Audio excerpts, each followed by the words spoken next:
Assalamualaikum warahmatullahi wabarakatuh. Jumpa lagi dengan Bu Penny dalam channel Belajar Geografi. Pada sesi sebelumnya, kita telah membahas tentang bagaimana kita menentukan batas wilayah formal dan fungsional. Nah, saat ini kita akan belajar mengenai regionalisasi. Regionalisasi ini akan kita dasarkan pada fenomena geografis. Regionalisasi atau yang sering disebut sebagai pewilayahan adalah sebuah usaha untuk membagi-bagi permukaan bumi tertentu untuk tujuan yang tertentu pula. Jadi kita di sini akan melaksanakan sebuah pembedaan antar wilayah yang satu dengan wilayah yang lain, tentu saja untuk kepentingan-kepentingan tertentu. Nah, tujuannya adalah untuk mempermudah menganalisa ataupun memberikan jawaban terhadap persoalan-persoalan yang ada pada kelompok-kelompok wilayah tertentu. Nah, nanti pembagiannya ini akan kita dasarkan pada kriteria tertentu. Nah, kriteria tertentu itu apa? Di sini misalnya kriteria administrasi. Maka nanti dibagi menjadi wilayah A, ini kecamatan A, kecamatan B, kecamatan C, dan seterusnya. Atau kriteria sosial, ini yang kondisi ekonominya tinggi, kondisi ekonominya rendah, dan seterusnya. Demikian juga untuk fisik, ekonomi, dan geografis.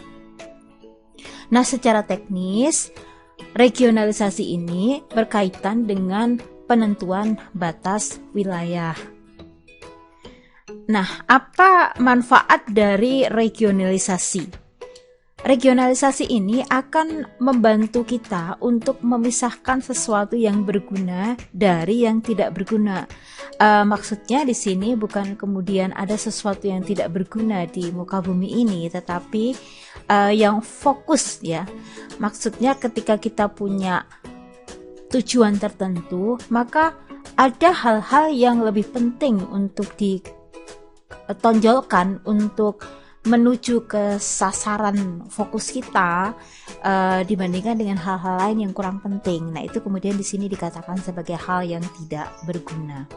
Kemudian di samping itu, manfaat yang kedua adalah untuk mengurutkan keanekaragaman permukaan bumi. Bumi kita ini memiliki bervariasi fenomena, dan ini nanti akan bisa kita urutkan, misalnya masalah ketinggian tempat, oh ini ada dataran yang rendah, dataran tinggi, dan seterusnya. Kemudian yang ketiga adalah untuk menyederhanakan informasi dari suatu gejala atau fenomena di permukaan bumi yang sangat beragam. Regionalisasi ini akan membuat kita lebih mudah, seperti tugas yang sudah kalian laksanakan kemarin ketika kita membahas mengenai penentuan batas wilayah formal. Maka dengan adanya pemetaan yang akhirnya menunjukkan ini wilayah ekonomi sedang, tinggi, dan rendah, itu akan menyederhanakan informasi dibandingkan kalau kita mengatakan di sini desa A penganggurannya sekian, kemudian pendapatan per kapita sekian, itu kan lebih rumit. Jadi dengan mengatakan desa A perekonomiannya rendah, nah kayak gitu, itu lebih sederhana. Yang keempat, manfaat regionalisasi adalah untuk memantau perubahan-perubahan yang terjadi baik gejala alam maupun manusia. Nah, kita lihat sebuah flowchart di sini. Nanti regionalisasi ini akan menggunakan dua aspek. Ya, geografi ini ada dua aspek, yaitu aspek alam dan aspek manusia. Antara kedua aspek ini saling memiliki hubungan interaksi atau hubungan timbal balik yang kemudian akan kita sebut sebagai fenomena geografis. Jadi yang namanya fenomena geografis itu tidak akan terlepas dari aspek alam dan aspek manusia. Nah, inilah yang kemudian akan kita jadikan sebagai dasar untuk melaksanakan regionalisasi. Ya, ini tiga aspek yang berdasarkan flowchart tadi yang perlu kita perhatikan dalam membuat perwilayahan berdasarkan fenomena geografis adalah yang pertama, aspek keadaan fisik. Ada luas daratan dan perairan, iklim, tanah, ya semua yang berkaitan dengan fisiografis ada di sini. Kemudian yang kedua adalah keadaan ekonomi. Bagaimana pengembangan sumber daya alamnya, bagaimana potensinya, bagaimana daya dukung wilayahnya, itu merupakan hal-hal yang berkaitan dengan keadaan ekonomi. Kemudian yang ketiga adalah keadaan sosial budaya. Bagaimana karakteristik dari penduduknya, manusia yang tinggal di suatu wilayah. Nah, ini 3 aspek yang perlu kita jadikan sebagai acuan untuk membuat pewilayahan berdasarkan fenomena geografis. Nah, kita masuk langsung ke metode regionalisasi berdasarkan fenomena geografis. Ada 2 metode yang akan kita pelajari di sini, yaitu yang pertama adalah generalisasi wilayah atau region generalization, kemudian ada klasifikasi wilayah atau region classification. Kita mulai dari yang pertama, generalisasi wilayah. Generalisasi wilayah adalah sebuah proses untuk melaksanakan pewilayahan dengan cara mengubah atau menghilangkan faktor-faktor tertentu yang dianggap kurang penting atau kurang relevan guna menonjolkan unsur-unsur tertentu. Contohnya bagaimana? Contohnya adalah ketika kita mencoba untuk mengidentifikasi wilayah Jumprit itu adalah wilayah yang bervegetasi pinus, ya kan? Nah, di Jumprit itu apakah tidak ada tumbuhan lain selain pinus? Ada. Nah, di sini yang saya katakan menghilangkan faktor-faktor tertentu yang dianggap kurang penting atau kurang menonjol. Jadi tanaman-tanaman lain yang ada di Jumprit yang bukan pinus itu kan persentasenya kecil, maka itu kemudian dihilangkan, dianggap nggak ada untuk kita mengatakan bahwa Jumprit itu adalah kawasan hutan pinus, padahal aslinya ada. Nah, ini yang dimaksud sebagai generalisasi wilayah. Kemudian yang berikutnya, untuk melaksanakan regionalisasi, maka kita mengenal ada istilah delimitasi. Delimitasi ini adalah cara-cara menentukan batas terluar suatu wilayah untuk tujuan tertentu. Nah, dalam generalisasi wilayah ini, delimitasi ini dibedakan menjadi 2 dari sisi metodenya, yaitu delimitasi secara kualitatif dan delimitasi secara kuantitatif. Bagaimana melakukan delimitasi secara kualitatif? Untuk delimitasi secara kualitatif, maka kita akan menjadikan wilayah peralihan atau zone of transition di sekitar wilayah inti sebagai batas wilayah. Biasanya delimitasi kualitatif ini dipakai dengan menggunakan media, yaitu foto udara atau citra satelit. Nah, berikut ini contohnya. Di sini ada citra satelit, mohon maaf ya agak buram. Di sini ada contoh citra satelit. Kalian bisa melihat ke kursor saya. Di sini ada nomor 1. Di nomor 1 kalian lihat, di sini ada kotak-kotak yang rapat ya. Ini menunjukkan permukiman yang padat penduduknya. Sementara di nomor 2, di antara kotak-kotak ini kita masih bisa melihat adanya wilayah yang bukan merupakan bangunan. Ya, ini kemudian kita generalisasi sebagai wilayah yang sedang permukimannya. Demikian pula dengan yang di sini. Kemudian yang 3, antara yang kosong dengan yang berisi rumah penduduk, di sini ternyata lebih banyak yang kosong, maka kita bisa katakan ini adalah permukiman yang jarang penduduknya. Sedangkan di sini yang sama sekali nggak ada rumah penduduknya, maka kita katakan sebagai bukan daerah permukiman. Nah, memberikan garis hitam semacam ini merupakan contoh dari yang disebut sebagai delimitasi secara kualitatif. Ya. Kemudian yang kedua, secara kuantitatif kita menggunakan hukumnya Rayleigh ya, atau law of gravitation. Di sini menggunakan rumus DAB sama dengan D per 1 plus dB per PA akan menghasilkan apa yang disebut sebagai batas wilayah secara kuantitatif. Nah, apa itu DAB? DAB tadi merupakan batas terluar, dihitung dari mana? Dihitung dari tempat yang lebih sedikit jumlah penduduknya. Kemudian PB ini jumlah penduduk yang lebih besar, sementara PA jumlah penduduk yang lebih kecil. Dan D kecil ya adalah jarak antara kota A dengan kota B. Ini sebagai contoh.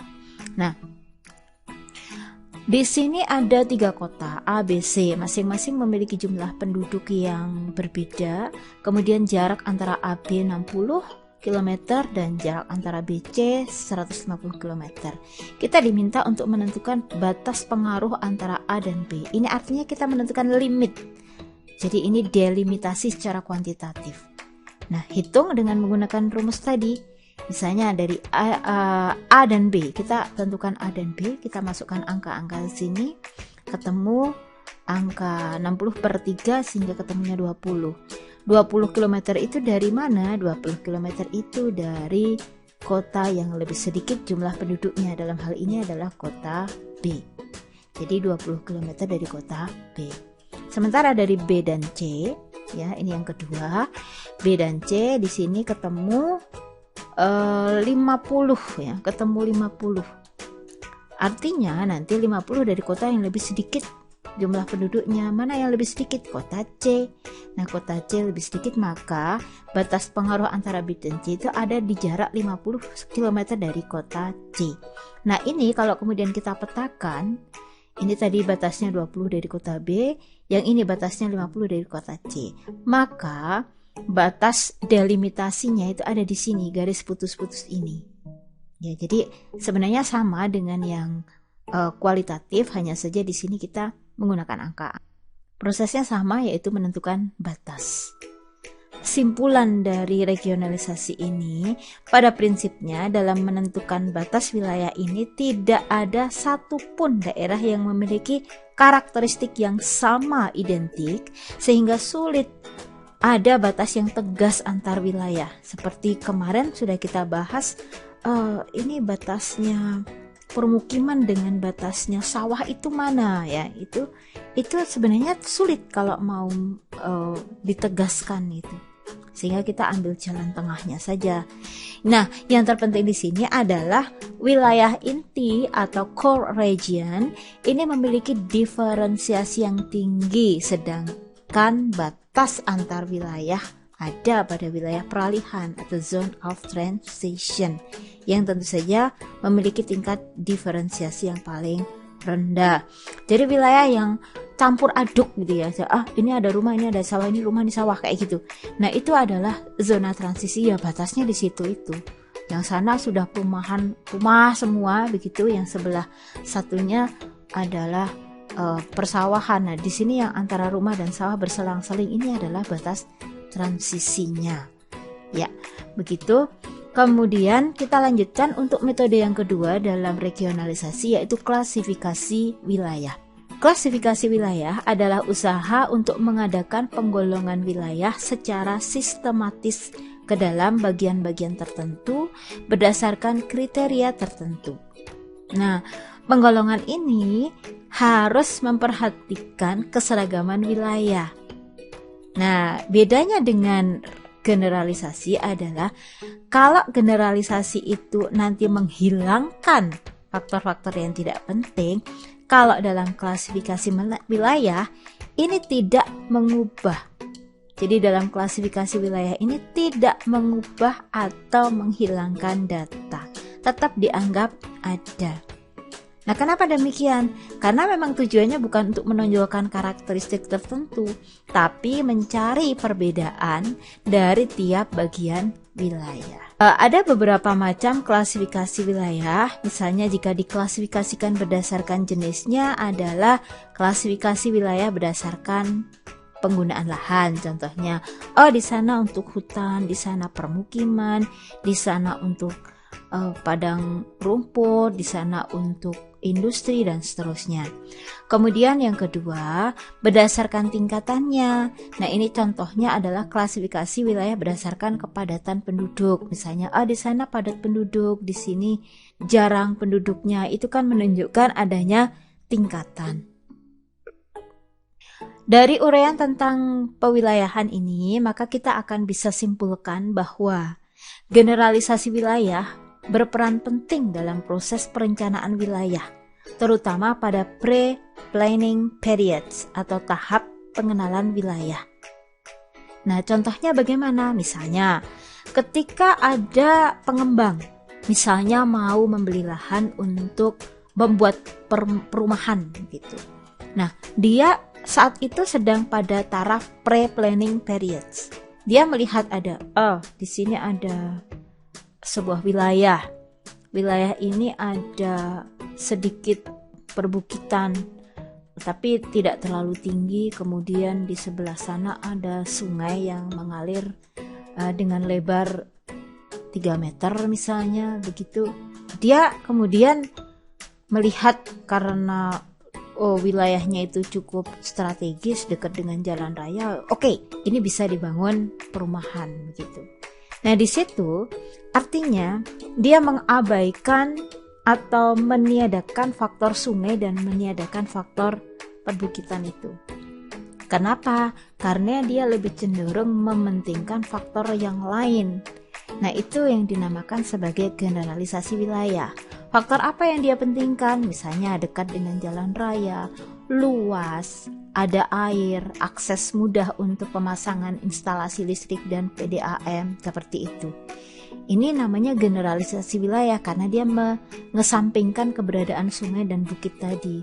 Nah, kemudian yang kedua, klasifikasi wilayah ini lebih baik digunakan dalam taraf perencanaan atau planning periods. Nah, kapan dia pakai klasifikasi wilayah? Ketika dia sudah mau betul-betul membuat kapling-kapling di dalam lahan yang sudah dia beli itu. Jadi di kapling-kapling, ini nanti blok A, blok B, blok C. Nah, karena ada bukit, ada sungai di situ, dia tidak mungkin dong kalau pakai generalisasi terus diabaikan, nanti jangan-jangan ada rumah yang nangkring di atas sungai kalau seperti itu. Maka kemudian keberadaan sungai itu diperhitungkan. Karena ini ada sungai, maka saya harus bikin jembatan. Nah, dalam planning periodnya seperti itu. Karena ini ada sungai, kemudian maka daerah yang dekat sungai ini sebaiknya saya gunakan untuk fasilitas umum, misalnya taman, ya, atau misalnya pembuatan masjid dan seterusnya. Nah, itu adalah planning periods. Jadi dua-duanya sebenarnya dalam pembangunan itu dipakai. Kemudian kesimpulan yang ketiga adalah delimitasi kuantitatif ini akan lebih memudahkan para perencana dalam membuat perencanaan karena lebih konsisten.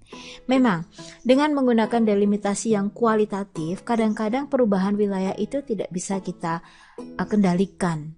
Nah, ini otomatis ada perubahan-perubahan yang sulit untuk kemudian kalau kita jadikan sebagai acuan dalam pengambilan keputusan. Maka delimitasi kuantitatif itu akan lebih mudah karena untuk menghitung jumlah penduduk secara lebih cepat itu lebih mudah daripada kita menunggu citra foto udara yang lama perkembangannya, begitu.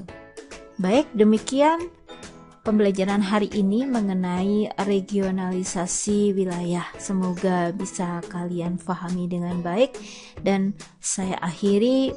Wassalamualaikum warahmatullahi wabarakatuh.